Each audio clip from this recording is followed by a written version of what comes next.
Hey guys, David here. Welcome back to the DGR podcast. I hope you're all doing well. This is episode number 83. I'm going to do a solo podcast today. I'm going to answer a few business questions. I just threw up a Q&A on Instagram about an hour ago and said, I'm going to answer some business questions. What kind of questions do you have? Off you go.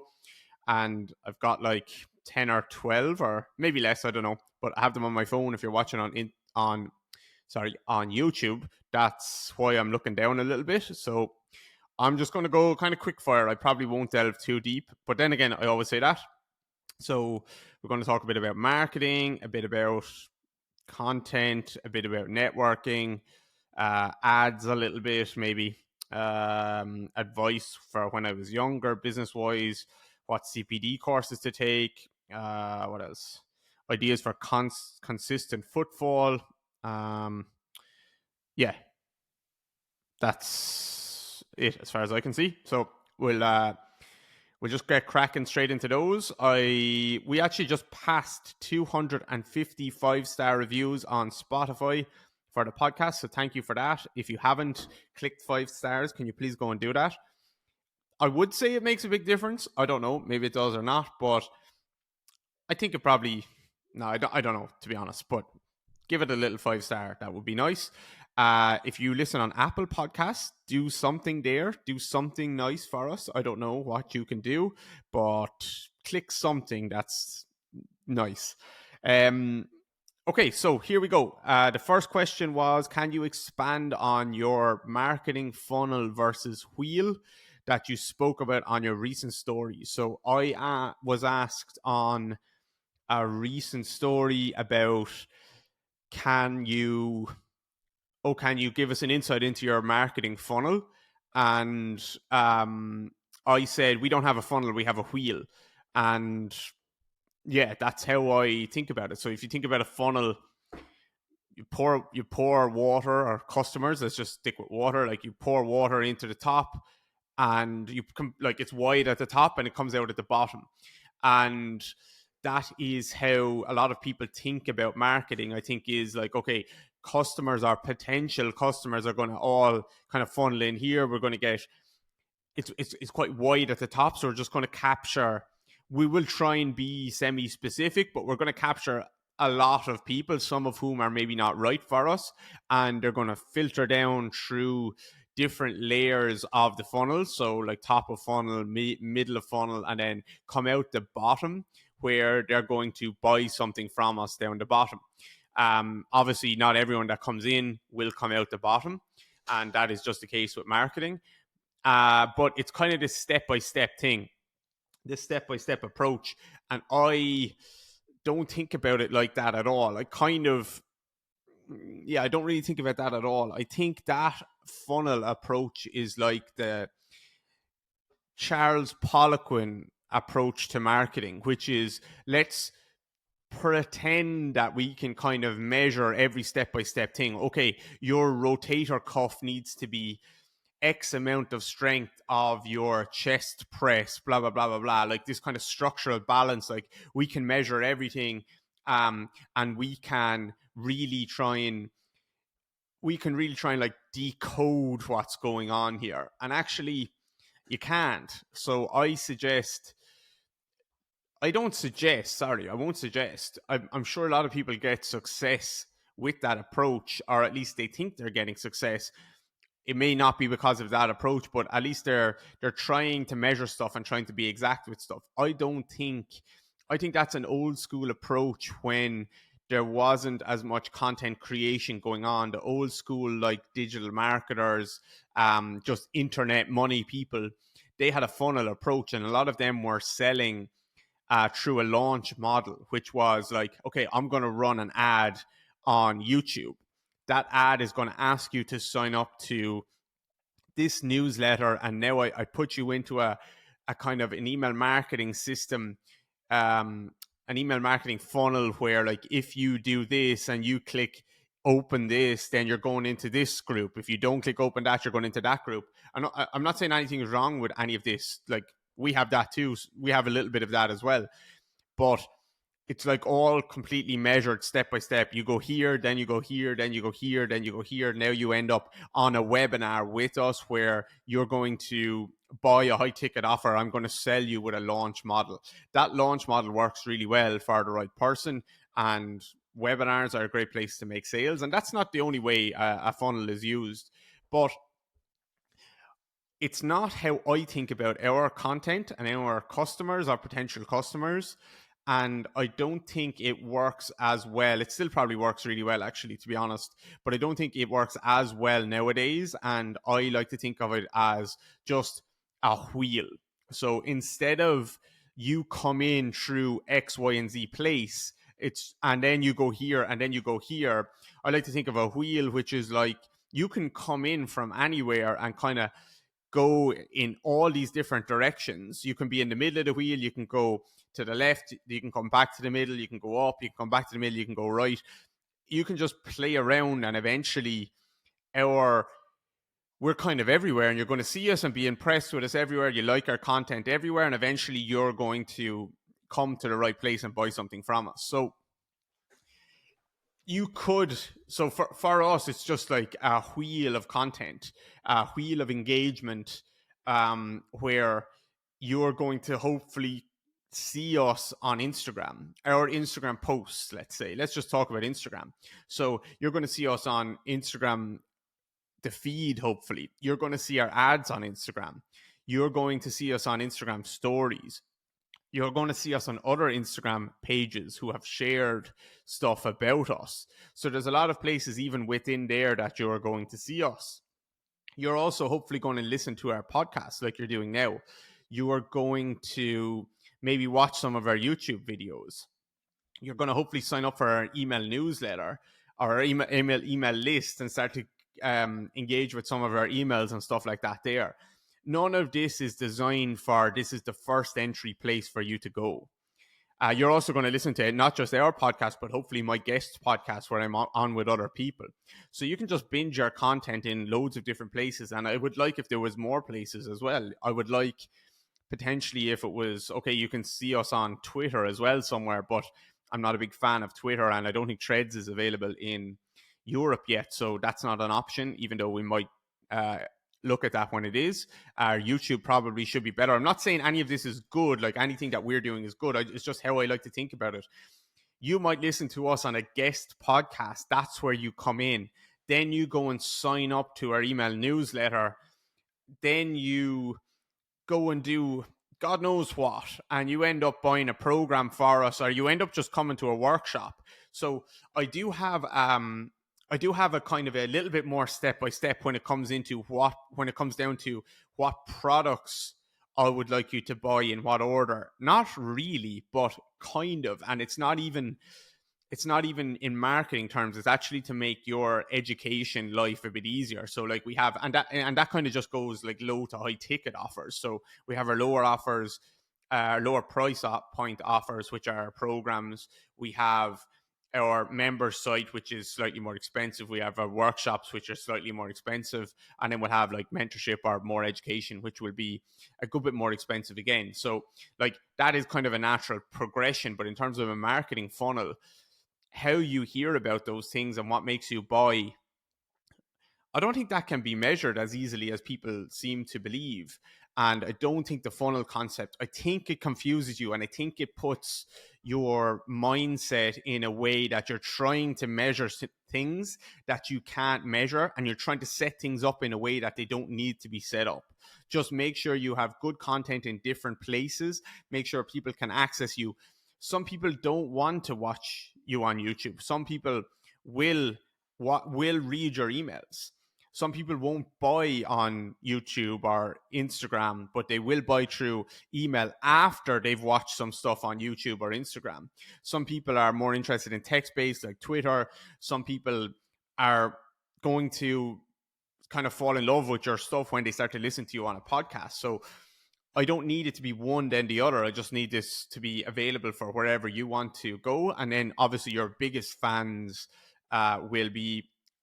will kind of engage with your content everywhere. So I just think of a wheel, be a little bit of everywhere. I don't want to say be a little bit of everywhere, but because that means like you maybe are putting your attention on like trying to be everywhere and not actually doing a good job anywhere. So I'm not saying that's the right thing to do, but eventually that might be the right thing to do, but maybe not right now. So like we put a lot of focus on Instagram for a long time. Then we brought out the podcast. Then we no, well, we had email all along, and we tried to be consistent with it, even though there's not a lot of it. We have a little bit of YouTube. I think that's the next thing I'm going to do, is try and make better YouTube content. So, but ultimately, it's not like you will hopefully go in through one and then to the next and to the next. It's not a progression. It's a wheel. It's just a wheel. So don't do the Charles Poliquin trying to measure every single thing and like have these numbers and blah, blah, blah. Just have lots of good content everywhere, and people will make whatever way they want to make. They're going to find you if your product and if your information and if your marketing is good enough. It doesn't have to be a funnel approach. I hope you can make that work, definitely, but our approach is not that. And I'm not a big fan of the launch model either, which is like every 3 months I'm going to launch a webinar and sell a shit ton. But I could go back on what I'm saying on all of this stuff. I mean launch model as in not like you're launching, just to clear up, not like you're launching a new program, but like every 3 months, our X program is now open. Come on to a webinar where I'm going to sell. You will sell a shit ton doing that type of launch model, but I think that puts a lot of pressure on you maybe. Doesn't mean I won't do it, but that's where my mind is at the moment. Next question. In your podcast with Larry Doyle last year, you spoke about feeling like you would potentially like to leave the industry at some stage. Have you thought any more about that? I think I just had like a case of seasonal depression around then. Not think like listening. Actually, I haven't listened back, but if I did listen back, because I know the mood I was in then, I was probably like semi-depressed around that stage. It could have been the time of year. That was like maybe December or January, or I can't remember. You said last year, so that was definitely winter time in Ireland, which is part of it. I don't know, probably had shit going on, and yeah, that was part of it. I don't think financial wise, like we could leave the industry and I could make it work. We could do that. That wouldn't be a big issue. We have a little bit of savings there, and I could make it work. And I'm of the belief, like, if you want to learn something, you can learn it. You can do whatever. But like, I don't think I have a choice in terms of if I went to be a plumber and I was looking at pipes, like all I'd see is fucking shin angles or something like that. You know, I this is what I do, and I don't even mean that I don't mean that this is my talent or anything like that. I just mean this is what my brain thinks about. It's what it focuses on. When I'm walking down the street, when I'm having a coffee, like this is the stuff I'm thinking about. This is the stuff I'm seeing. And maybe I could train myself out of that, but also kind of, I don't think I have a choice. This is just kind of what I do. Like a writer kind of just needs to write. Whether they're good or bad, they probably feel better when they write. A musician feels better when they're making music. Soccer player or whatever feels better when they're playing soccer. So this is kind of what I need, like feel like I need to do. And obviously there's ups and downs and good points and bad points, but for the most part, I was probably depressed around then, and I am not working in an office. I work for myself. We make good money. I could get to pretty much choose who I want to work with. There's way more pros than cons.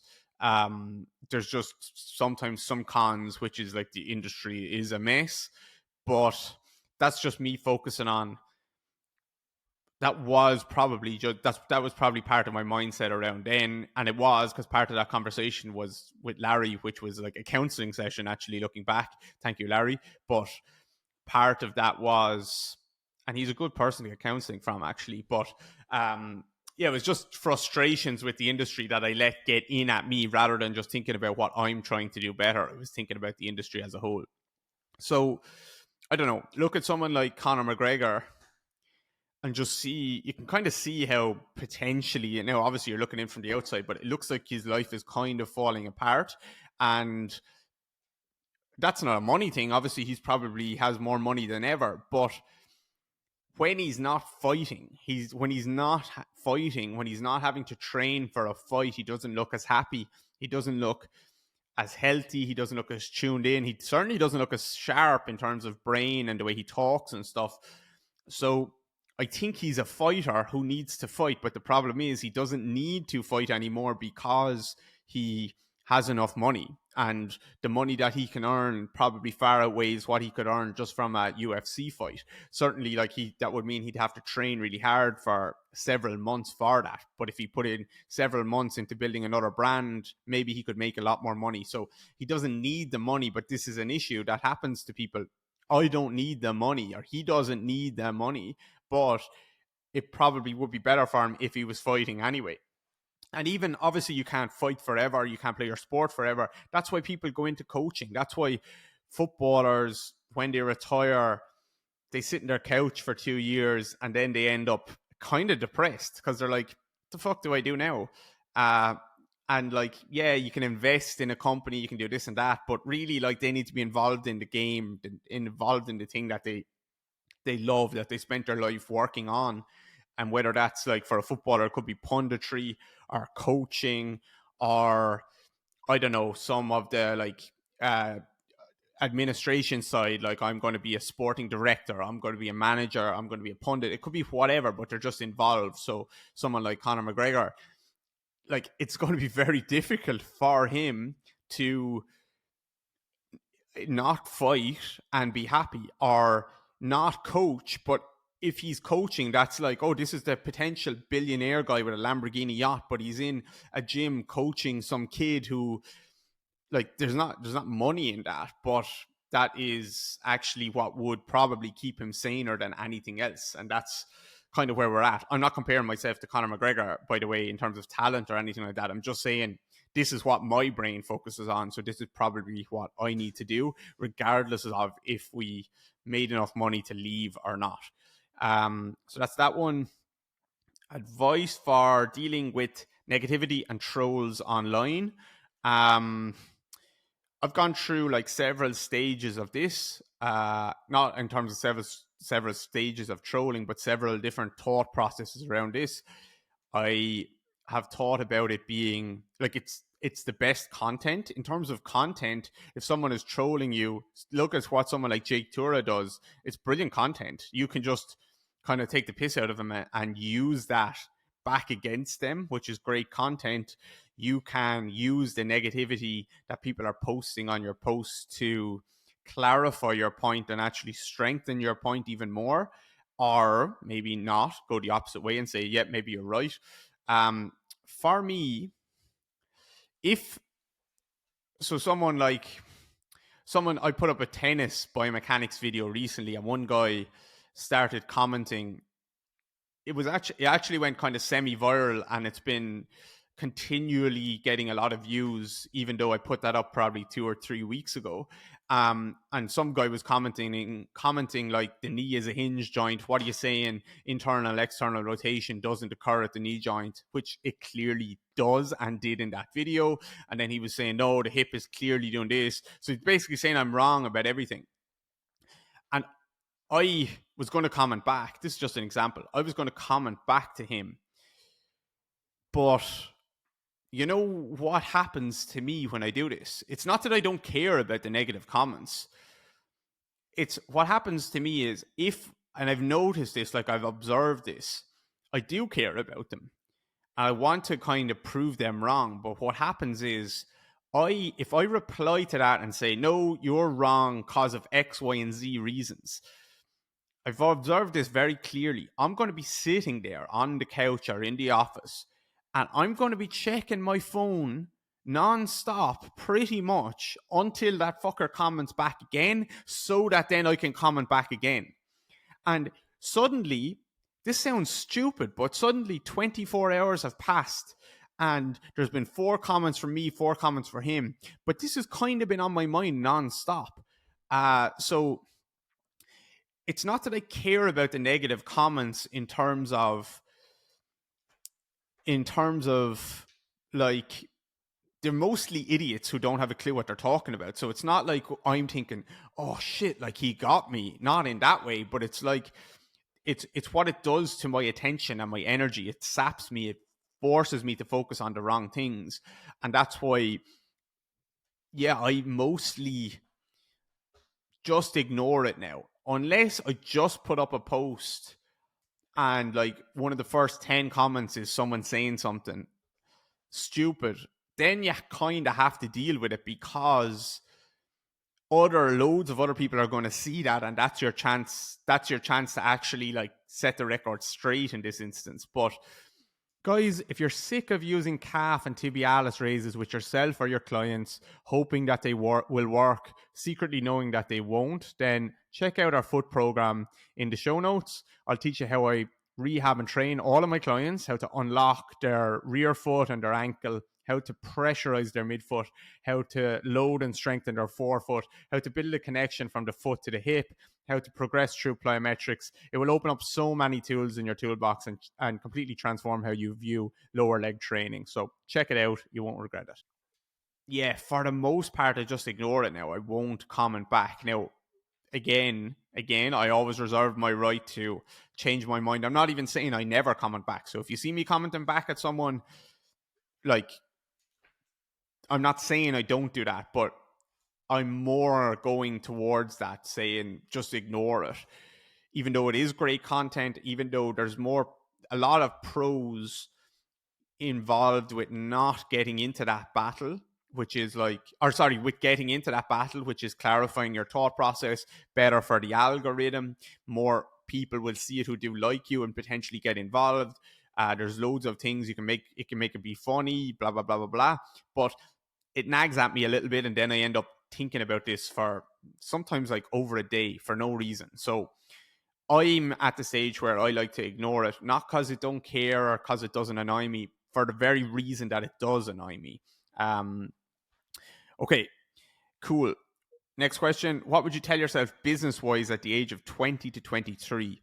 I wouldn't tell myself anything. I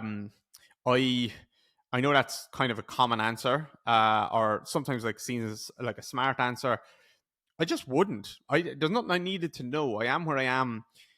Our business is doing okay, pretty well, I will say. And just because I spent the ages of 20 to 23 learning shit and making mistakes and just trying to be better, not even trying to be better, just accidentally doing things that made me better in some ways. So yeah, just at those ages, just learn as much as you can. And at every age, just learn as much as you can.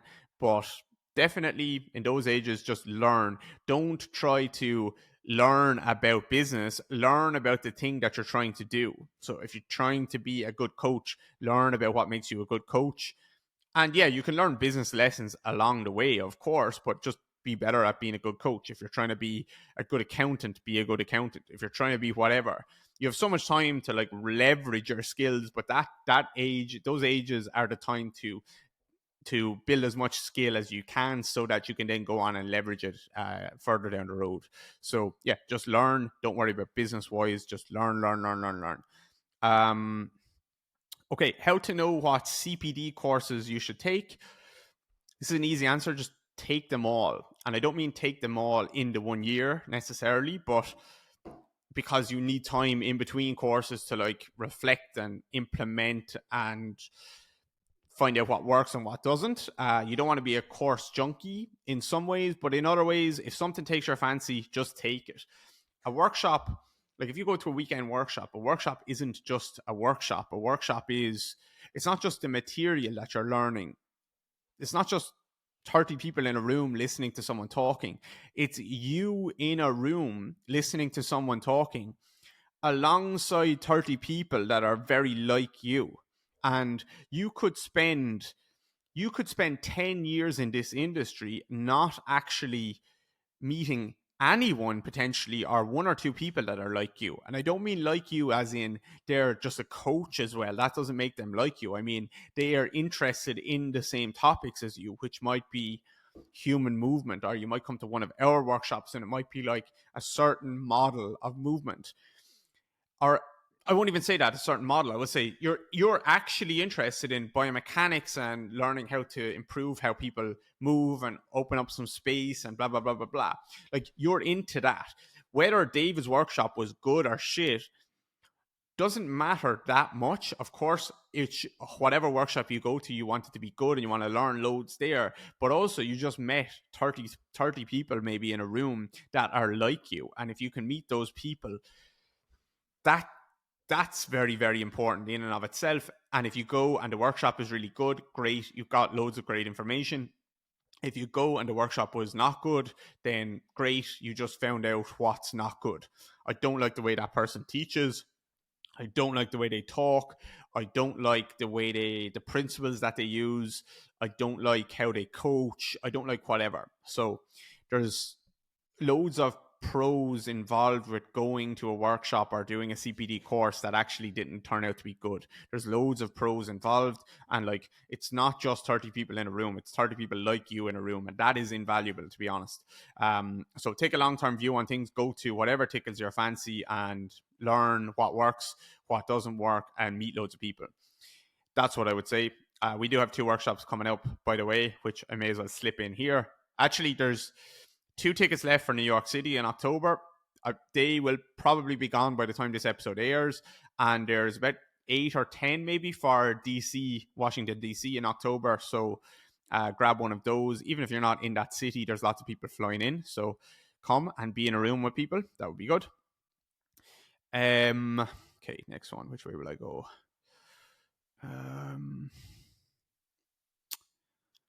Marketing without making you want to launch yourself into the sea. That's a direct quote. That is the question. I don't know. Just put your thoughts out there. That's marketing. Put your thoughts out there. If you want to make content, just walk down the street and talk about a specific topic that you were thinking about that day. That's marketing. That's what I would say.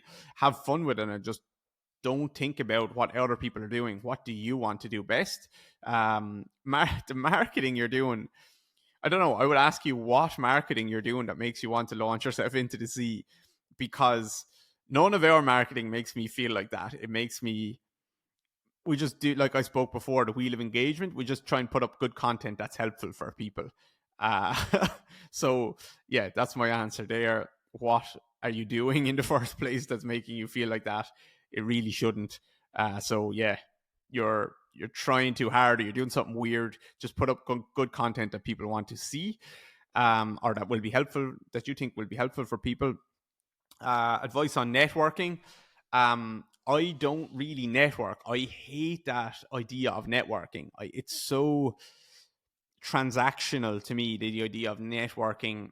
And actually, funnily enough, loads of people, particularly people in Ireland, have said to me, like, you know everyone, which firstly I don't, but I don't know. I know people like in America. I know good coaches who are pretty popular, pretty famous within the industry in America and in Australia and in England. And in Ireland, they always seem to get really impressed by that. And that leads to the question around, how should I network? And the answer is, I don't know how that happened. Probably goes back to the last question, like marketing. I just put up good content that I think might be helpful to people. Actually, I won't even say good content. I just put up content that I think might be helpful to people. And then naturally, if it is helpful, it's good. So networking sounds so transactional the way people do it. And I'm really bad, actually. The amount of times that I've lost potential contacts and networks from just not replying to DMs, or replying to one DM and then they DM me back, and then I miss that DM or something like that. That has been detrimental to my network, I would say. So that's just a pure accident and pure just, I'm not good with messaging. So I wouldn't take advice from me on networking, even if I have a good or a decent network. I just kind of make friends with people that I think I might like. And that might be like inviting them on the podcast, engaging with some of their content sometimes. Or oftentimes it's people who are just interested in our work, and then they'll kind of wiggle their way in, like in terms of they'll come to a workshop. Actually, here's an example, like someone like Brandon, who was on the podcast recently. He engaged with some of our content for a little while. He tagged us in a couple of stories and posts and stuff. Then he came to our workshop in Melbourne, and then we did a little bit more of that. We chatted like just in DMs the odd time, and then I asked him to come on the podcast. And now I would consider him like a friend, and someone. I don't know. That network name just does my head in. Really, it doesn't sit right with me. But like, he is someone that would be in my network in terms of, I'm sure I could ask him something if I needed a hand, or I'm sure he could ask me something. So that was very organic. Nothing around that was like me sitting down thinking, who do I need to network with? It was just, or I'm sure it wasn't on his part either. It was just like, oh, I think I like what this person is saying, and I'm going to engage with that a little bit. And then it just goes to where it goes to. Like any healthy relationship, you don't be a creep. You just kind of make friends with people, and things just develop organically. So that's what I would say there. I did mention going to workshops, and again, I don't mean our workshops.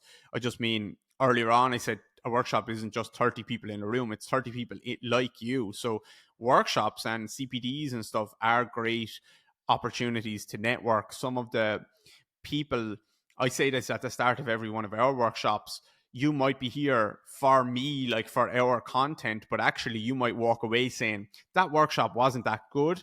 But you might look back in 5 years' time and think, holy shit, these two people that I met at that workshop, they have been instrumental for my development as a coach, or they've opened up opportunities to me that I just couldn't foresee at that time. So going to workshops and stuff is probably the best way, because you're just filtering through a lot of the crap. Of course, there will be people there that you don't want to network with, but there will also be people there with similar, like-minded to you, who also have skills that maybe you don't quite have, that they can help you with, and vice versa, and maybe access to different resources or different people that you don't have, and vice versa. So workshopping is really good. That's another big reason why you should go to stuff, and CPDs, and engaging with people online and different things like that. So it's never been easier, to be honest. Anything else? So we have the wheel of engagement. We have Larry Doyle's question. We have negativity and trolls. We have networking. We have marketing without making you want to launch yourself into the sea. We have what would you tell yourself business wise. We have what CPD courses to take. We have we have ideas for consistent footfall in the area you live. It's very much up and down for me. I know who this is. This is a therapist, and I know the town that he lives in, so I have a bit more context around that question. I don't think I think you're asking the wrong question. You're asking about consistent footfall. It's consistent revenue that you want, not consistent footfall. Now, obviously, in your business, maybe consistent footfall equals consistent revenue, but I just would clean up that question a little bit. Like, how do you get consistent revenue? Because that opens up more potential answers than just asking about consistent footfall. So if it's consistent revenue, well, ultimately it's consistent profit that you want. But if we're just going to speak about revenue here, because we can't talk about your outgoings. But if it's consistent revenue that you want, then online might be an option. There's also, it leads into, okay, I want consistent footfall. Does that mean that I need more new customers coming in? Or does that mean that I need to re-engage with customers that were in the past but are not working with me at the moment? Or does that mean I need to make sure that the customers or the clients that I have at the moment are not falling off their session plan too early? And I mean ethically too early, as in they're just leaving thinking, okay, this isn't working, I need to go elsewhere. So you can get new customers in, you can re-engage with old customers who have already been in, you can get more out of the customers that are already in an ethical way, or you can just charge more, which is also getting more out of them. But I mean, like, you can do more sessions with them, or you can charge them more, or you could do all of those things. So I think asking the question, consistent revenue is more important than consistent footfall. Now, maybe you'll say it's the same question, but just for my sake, I'm going to answer it in that way. So I would look at those few metrics and say, okay, in a week or in a month, how many new customers are coming in? Is that consistent? In a week or in a month, how many customers am I losing? Where, okay, I think you were going to need roughly, like I said to you, you were going to need like 8 sessions. And obviously that's subject to change. But I think like if you're doing a rehab for someone's knee, it's going to take a couple of months, let's say, to rebuild this up, blah, blah, blah, blah, blah. But like, so I project for 8 sessions, but actually after 3 sessions, they leave. So is that consistent? Like what's your percentage of your drop off here? How many people are dropping off? How soon do they drop off?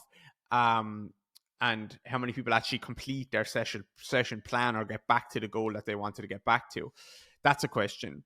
The other question is, how many people, it might be like, how many referrals do I actually get from current customers? That's a great way of getting new people in. So I would be measuring all these metrics. If you're serious about this, I would be measuring these metrics separate to each other rather than just new customers. I would measure, how many new customers am I getting? Where are they coming from? How long are they staying with me? How soon? What's the average drop off? How many sessions are they dropping off on? And versus the projected amount of sessions that they might need, all those things, and what's the average revenue per customer, and how can I up that? So there's so many different little things that you can pull on, and then there's obviously different services that you can offer in terms of, like, I don't know, you see, for example, I'm just talking about a physio clinic here because I know what this therapist does. Like, you'll see upsells around, okay, should you go to Pilates classes afterwards? Do you need a strength and conditioning program after you're finished with me? Do you need whatever? Do you need whatever it might be? So there's loads of ways that you can up the revenue, again, ethically, to help someone. And it's not more footfall that you might need. It's more, maybe you just need to put up your prices. That's what I would say. Now, specifically to this person, I will say that your footfall isn't consistent because of and this is a guess, but because of the population that you serve the most, which I would guess is Gaelic footballers and hurlers. And if you want consistent footfall and consistent revenue, ultimately, it's not that you can't do it with those people. You can, but they are the most inconsistent people to work with because there's a season, and there's also, as soon as the end of the season comes, they're gone. They don't care anymore. And of course, I'm generalizing here, but a lot of them don't care anymore about going to a physio or getting my injury sorted. It's education. They just presume, like, this is going to be fine. Yeah, I'll come back to you in 6 months when I tear my hamstring again, when I just forgot about it for 6 months. So there's that idea there. So I would say it's the type of clientele that you're serving is potentially an issue as well for consistent footfall. They're not consistent. Also, you look at your drop-off rates for them. You'll tell them you have a hamstring injury.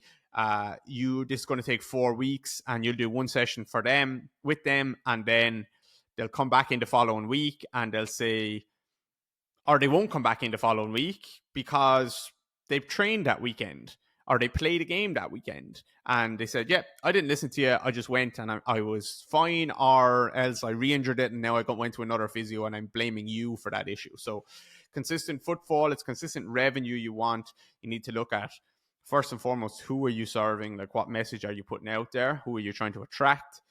How many of them are you attracting?